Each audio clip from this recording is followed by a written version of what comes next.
So here's the story of how we got from R-12 and R-11 to A2L refrigerants. So R-11 and R-12 started being used in 1928. In 1996, the industry shifted to R-22, and then in 2010 to R-410A. So these two refrigerants are what's called CFCs, chlorofluorocarbons.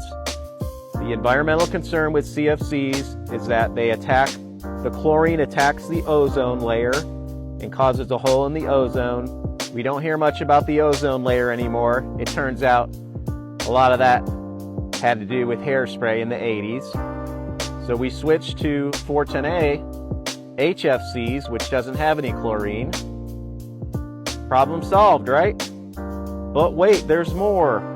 So the environmental concern today is with global warming, which has to do with heat from the sun that comes in our atmosphere. There are certain elements that holds the heat in.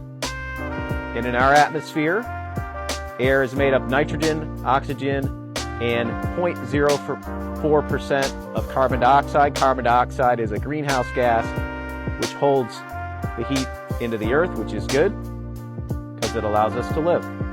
CO2 is naturally occurring. It comes out of animals and humans from both ends.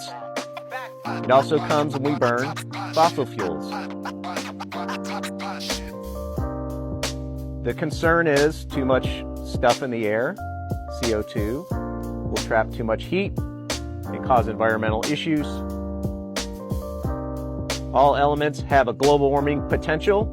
Oxygen and nitrogen is 0, CO2 is 1. R-410A GWP is 2088. And this right here is what's driving the shift to A2L refrigerants. So, folks got together, something must be done. Let's look at alternate refrigerants. Congress passed a law called the AIM Act and decided the EPA was going to regulate the refrigerants. The EPA said, how about a GWP limit of 700?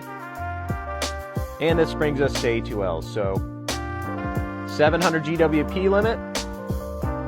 R-32 and R-454B are under 700 global warming potential. And therein lies the reason why the industry has shifted per the EPA's rules to A2L refrigerants. R-32 and R-454B are A2L refrigerants.